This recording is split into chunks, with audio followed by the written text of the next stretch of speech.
here we go. And my paper is here. Okay.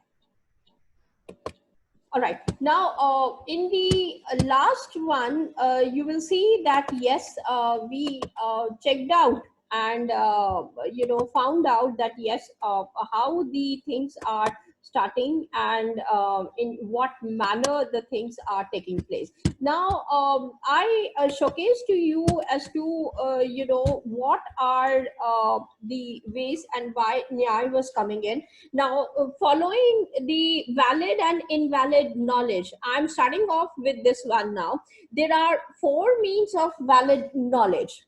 And valid knowledge is also called as presentative cognition. Remember, in the I should say playlist for my students of the film appreciation, I was discussing about different schools, and one of these school was on cognitivism. Now here, valid knowledge is also called as the presentative cognition, and this is given to us again by the Nyaya school only. Now here you will see that there are four main schools. What are they? Perception.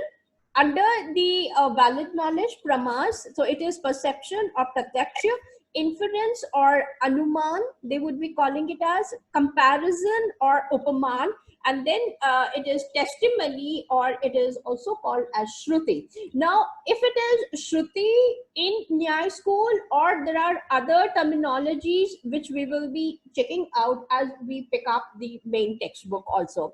Invalid knowledge includes again smriti in the form of memory. It could be possible that yes, when I represent my memory kind of a thing, at that time you will see that yes, difficulties arise for us, and we need to understand and find out that yes, what is the shortcomings or weaknesses for the memory play. Next is the samasya, which is also called as doubt. Now, you see, samasya in Hindi or the colloquial language is used very loosely.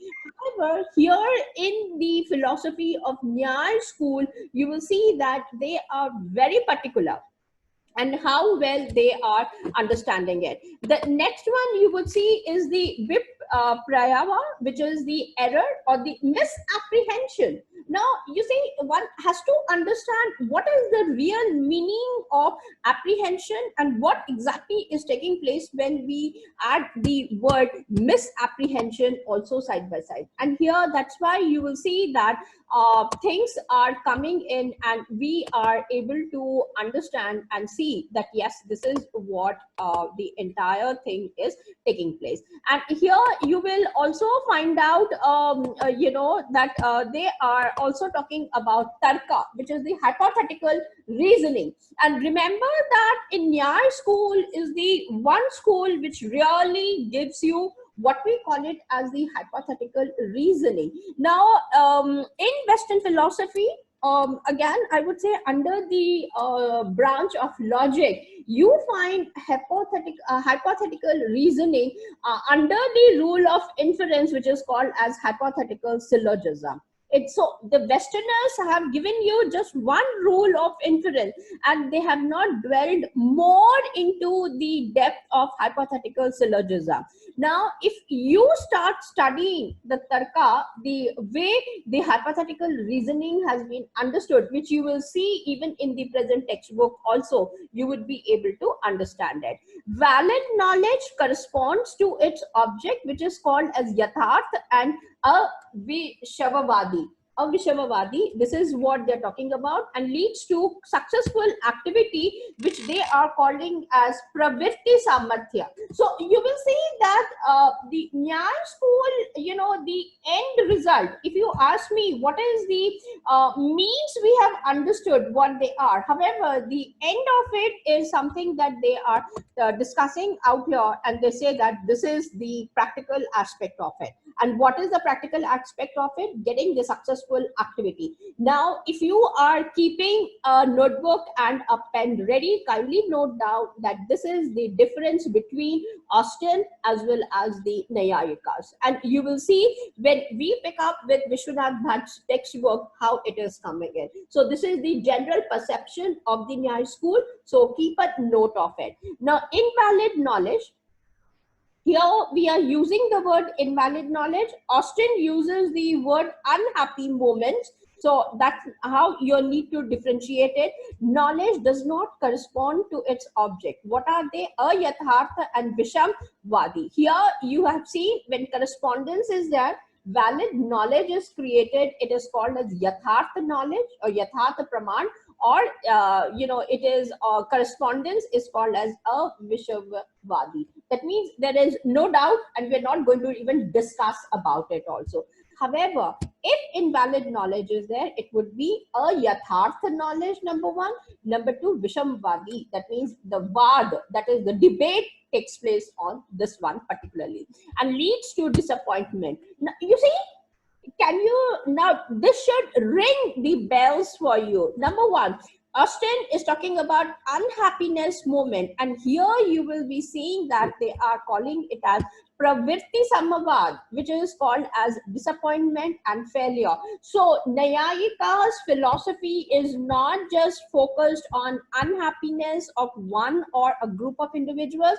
They are talking about in terms of disappointment and failure. This is the second point which you are going to note down and keep it.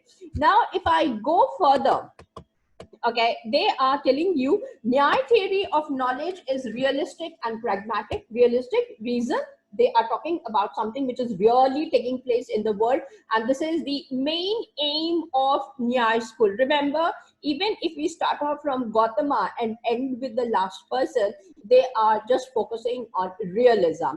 And next is pragmatics. Why pragmatics? Reason, it is truly applicable in our world, not just the community. They're talking about the world in that manner.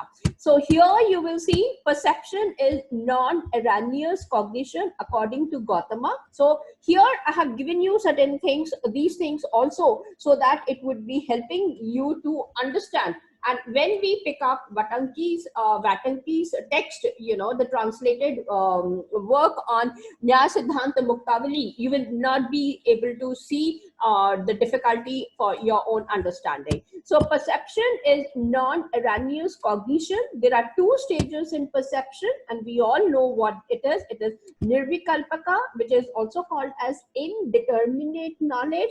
Second one is savikalpaka pratyaksha, which is also called as determinate knowledge. Now, if you pick up C.D. Sharma's book, he has given you the differences and more in-depth understanding about these concepts. So once I complete today's classes, online classes, you can go ahead, you can pick up that book, and you can understand as to how the nirvikalpaka pratyaksha is taking place and how he is differentiating nirvikalpaka and savikalpa pratyaksham also. Now, perception is unassociated with a name, and it is called as a vyapadeshya, which means indeterminate, and it is well defined. That is vyava vasya atmaka, which means determinate. So they have given you these two qualities, that is determinate and determinate, and in one manner how it is not associated with the name. So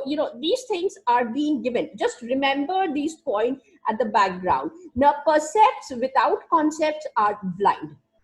Now, here is something that you have to understand, how these sensory experiences that I discussed through my diagram are very different, and the moment they reach out to the perception level, I drew that line, if you remember, and I told you very clearly that yes, this is where the concepts are taking place with the help of the language. Now, that's why he says that percepts without concepts are blind. So what does this mean? It means that perception, the concepts are taking place with the help of the language. So this is the hint he's giving to you. And concepts without percepts are empty. That means they will not be giving you any valuable thing at all. So perception is of two kinds. So now, apart from determinate and indeterminateness, they have entered into the further. What are they?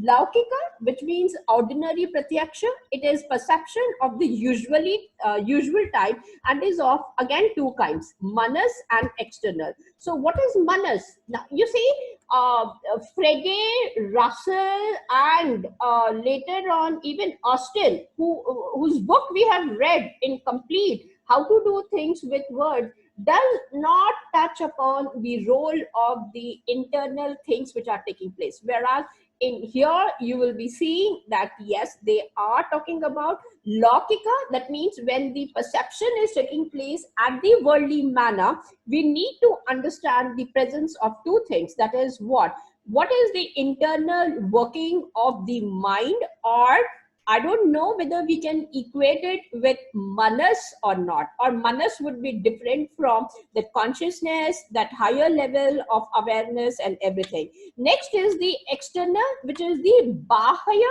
perception. Now, bahaya pratyaksham. Now, there he is also talking about this one. Okay, so Westerners are talking more from the laukika, which is the ordinary one. Coming to the second one, which is alaukika or extraordinary. Now here it is the perception in an unusual way. You know, it gives you an insight in just a snapshot. So how do you understand them? Now I'm not entering into the depth. This is just the concepts overview for you as a repercussion, or you can say as a recapitulation, so that you understand as to what exactly Nyaya school is all about. It is of three types. And what is that? Samanya Lakshana, that is perception of universals. You see, even Austin talks about it. And the moment we are coming to Russell and Frege, without much of ado to the role, they introduce the concept of universals. And here there is a process in which they are going ahead with alaukika. Now, this differentiation has not been taken care, I should say, in the Western philosophy in that way, when Frege, Russell, and Austin are discussing their work. Now, how do we see cowness in cow? That's one thing. Then Jnana Lakshana, perception through association. The theory here comes in with again, you know, the illusion one, that is, you know, Anya Tha Khati, which is given to us, and Khatis are, again, we will see later on, are all the errors that we are talking about. And it's amazing, students, to see that Nyaya school gives you so many errors, which we call it as the fallacies in logic and errors in Nyaya school. You can compare them and see how the things are taking place. Now, Yogaja, which is immediate perception, which, you know, because they belong to that particular world, so they are talking about yogins, that is the, I should say, seers, or the higher perceptions or higher consciousness levels which are existing in some of the individuals. Here they are calling as yogins or rishis, etc. However, in the modern contemporary world, you can understand that yes, there are certain individuals who belong to the higher level of consciousness or awareness, where these kind of things are coming to them immediately through meditations. Now, your question would be, is it that the meditation that we have to just go away to the jungle, sit and do the meditation, the kind of a picture which is usually given to us? To me, I would say no. Even if you're sitting on your study table and you are able to write a piece of article or something which is good for you, or even when you're cooking, you're totally engrossed, even that can be a meditation for you. So, you know, these are the various things that they are talking about, and they say that you get something which cannot be doubted at all. Now, the next topic that they talk about is a continuation of Yogaja. Yogaja of Nyaya is like Keval Gyan of Jainism, Bodhi of Buddhism, Kaivalya of Sankhya Yoga, and this is Aprokshanubhuti of Vedantas. So this is the comparative. So Nyaya school is discussing about Yogaja, and these are the other terminologies which you will be finding in Prasangikas or the other debaters. This ends for us for the perception. So try to remember these short bullet points that I have specially collected for you, so that you are able to understand when you are reading the other text, that yes, this is it. If you want more knowledge about it, pick up and start reading about Nyaya school in Siri Sharma's book on perception, then on Anuman, and then you perception. Let's focus first on perception, because everything is based upon that, and go ahead with the other one. However, in my class, I would not restrict myself, and I'm moving ahead with the inference. Okay. Now, inference is also called as Anuman. Okay. Now, Anuman usually, again, the colloquial language I see is, कि मेरे को थोड़ा सा doubt आ रहा है किसी के ऊपर, मैं अनुमान लगा रहा हूँ, या अनुमान लगा रही हूँ. So I don't know. They take it in a very different manner, and I'm surprised as to how even they can do it. Now, this is where you people as students, and me as a learner of philosophy, and I always call myself as a student also till date, I would really like, yeah, and try to understand. See, inference, when I'm talking about Anuman, is the equivalent word, and this is where we need to stand up. Now, here you will see it is knowledge, okay, which is either it is coming through mana, which arises after Anu, you know. Now, what this Anu is, and how the mana and both of them together, when they are combined together, gives you the knowledge, will be distinguished through those diagrams that I have shared. It is mediate. That means it is taking place, it is present, very much present, and is indirect. It does not have any direct relationship. So, immediately it is not seen by you. However, if you go into a deeper introspection, you are able to understand and know that, see, when I am trying to gain the knowledge of something, it is not just the object and the subject which is present, or the language. Now, between these three, there are certain other things which are taking place, and we need to understand it through the presence of mediation of Anu, present through the manas or bahaya object, and it is going to be not a direct relationship, however it would be an indirect relationship. Now, how directness and indirectness is coming in, we will I'll show you later on, or you can think about that. Yes, I can make it a quick diagram for you out here, and you will see as to how to understand it. Now, for example, okay, this one has to work for me, shapes.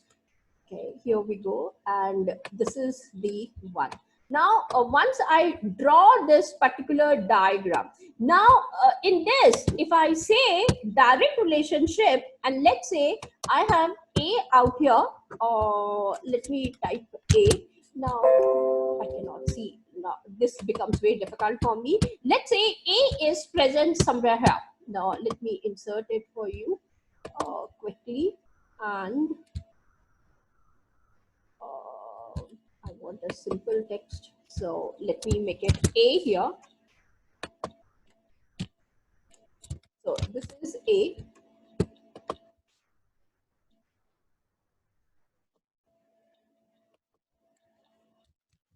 Okay, this is A, and in the similar manner, if I just go ahead and make it this side, if I'm able to do it, and you see, I can get what I call it as. Now, okay, let's say that this is B this side,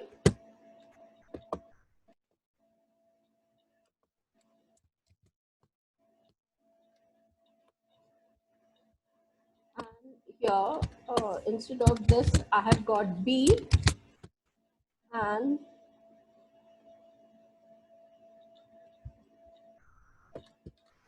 this one, if I take it, okay, let's say this is C for me.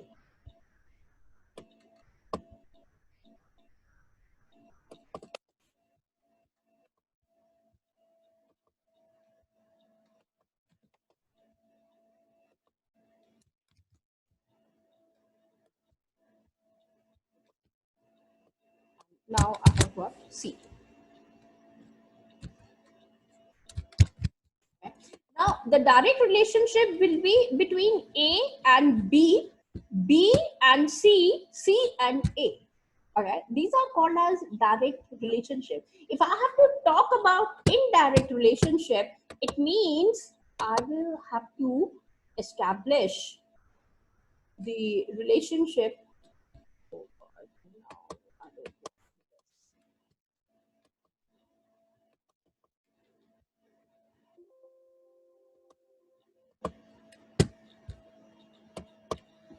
Um, okay, here we go. Now, if I want, this would be indirect relationship. Now I have to turn it around. This would be the indirect relationship for me. Now, in the same manner, I can draw one more, and I will, if I see something present between these two, it would be called as indirect relationship.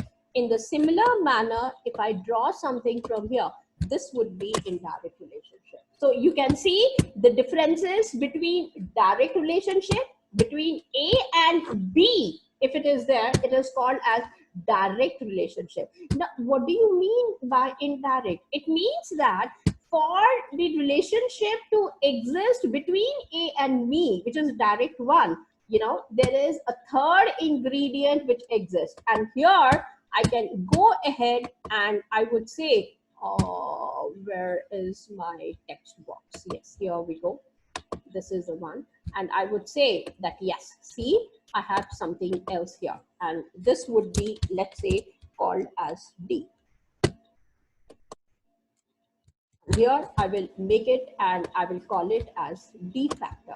Now, for example, let's say, I'll give you the example later on and you will see that this is how. So I hope you are able to understand the direct relationships between two things which is taking place and the indirect relationship. So if I say that I have to talk about the relationship between the knowledge that I'm going to gain, let's say between A is, let's say, Ramini, and B is the object in the world. So I can see it, it's fine. However, to connect it out between these two things, there is a third factor which is taking place. And this is where they are coming and they're saying that, yes, there is something called as Manaha, and it arises due to Anu. Anu, we do not specify it in our direct relationship. It is through a deeper understanding that I come to know about what I call it as the knowledge gained later on. So this is how they are talking about. In a similar manner, it arises through Amar, the middle term, which is Linga or Hetu. Like, for example, you have seen the classic example of fire, mountain, and smoke. So I don't have to explain to you. However, the middle terms which are present, you can even talk to them and label them as the indirect one. The middle term is connected invariably with the major term, and the major term is called as the sadhya. So you know that in logic, this is where the logic started off, and we give a lot of importance to it. So anyone who has a grasp of this particular books on Nyaya philosophy, you will see that the moment you enter into the Anuman Shastra, you will see that a lot of things have been discussed in terms of logical. And that's why Nyaya school, as I pointed out earlier, is highly logical in nature, and it helps in improving your logical reasoning also. Then comes what we call it as invariable concomitance, that is Vyapti, or we even call it as a Vidyana Bhava Niyama. So it is the nerve of the inference. So later on, if you entered into much depth into it, you will be able to understand all these things. Then you have got Paksha Dharmata, the presence of the middle term towards the minor term also. Vyapti, invariable association of the middle term with the question arises, why I'm giving you all these things. Reason, in this particular textbook also, they are speaking about these things. And if you are to understand, though English translated one by Vanteki has already been given to us the English terminologies. However, when you are learning those Sanskrit lines, you need to understand the way they are using the words anu, manaha, linga, hetu, sadhya, vyakti. All these things are present. So, when you are reading, you are able to understand. Then comes paramash. No, we also use in Hindi. मैं तो परामर्श कर रही हूँ आपके साथ, So at that time, how do you understand it? So this is inference is knowledge arising through paramarsh. What is paramarsh karna? Paramarsh is taking help from somebody and taking their opinions and trying to understand. Now that is where your entire theory has been given to you. The knowledge of pakshadharmata qualified by vyakti. So what is it? So here they have given to you what is Paksha Dharmata, and how Vyakti is entering into it is the classic mark and in the important. So major term is called as Sadhya, minor term is called as Paksha, odd ling, and middle term is called as Hetu. Remember these things very nicely. Indian logic does not separate deduction from induction. Now, this is the fascinating thing. Another differentiating factor, when I was preparing these notes, I kept that question, Kritika, at the background, and I said, okay, I have to tell you about these things also. In Western philosophy, we will see logic has been divided, classified into two ways, deduction and induction. And majority of the time, some focus more on deduction, and some of these schools are focusing on induction. However, if you belong to the Indian school of logic, especially for the Nyaya school, you will see that they focus more, and the classification, the bifurcation is not there, and together you are able to see both deduction as well. And the rules that they are giving to you are amazing one, and there is no match which I can find it in the Western world at all. So that's how you need to give the thumbs up sign to our Nyaya school. Now, inference is of two types, and what are they? They have given you Swartha Anuman and Parartha Anuman. Swartha Anuman takes for myself, Parartha Anuman is for the others. Remember this thing again, you have to focus with Austin and proceed further on this way. Now, I'm going to, I think, okay, I have 3 more minutes to go. I'll just complete with syllogism and how they are defining it quickly, and then I will proceed further for the other one. Now, syllogism is deductive, inductive, and formal. No, there is a comma missing. So it has to be what? Nyaya syllogisms are both deductive, inductive by nature, and formal material. Number one. There are 5 syllogisms in logic, Nyaya logic. What are they? Pratigya. How do you say this one? This is, this hill has fire. Hetu, because it has smoke. Then you have Udaharana, whatever has smoke has fire. Third one. And fourth, they are telling you Upanaya, that is, this hill has smoke, which is invariably, I should say, associated with fire. And next, the last one is Naigama, therefore this hill has fire. Now tell me, this 5 things you have got on one hand, and these are the formulae for the Nyaya school. Remember this thing. However, when you come to Austin, Austin has given you 8 steps. Now, do the comparative study between both of them, and then you are able to understand as to how they are, discussing about the logic. Now, look at the process, the manner in which Austin starts off. I would say from his A1 step, and then reaches to T2, and saying that each one of them, and these are 8 steps, or these are 5 steps. Now, that means that there is something short of 3 steps in Nyaya school. Try to see and connect it out and find out, because this is also highly formalized, institutionalized, and secondly, it is practically available to us in our world, whereas this was missing in Austin school. So that is the reason why I have taken up this particular point. And in my next online class, if you can just join me up in another 5 to 10 minutes, because I think, if I'm not wrong, 12:20 I have given to you. I'll be completing with the other ones also side by side. And finally, keeping these things at the background, we can move towards the text and try to understand as to how the things are taking place. So I am just taking care of this one. Now, I would appreciate within, if you all can join me up on time, that would be great. And that's why I had already given to you the login details much beforehand, so that you don't have, you don't find yourself into great difficulties to joining me up. So I'm just going to end here, and let me come back in my next class, wherein I'll just complete with the initial things and more about to know with respect to the Nyaya school. Till then, thank you, students. Let's join up again. Bye.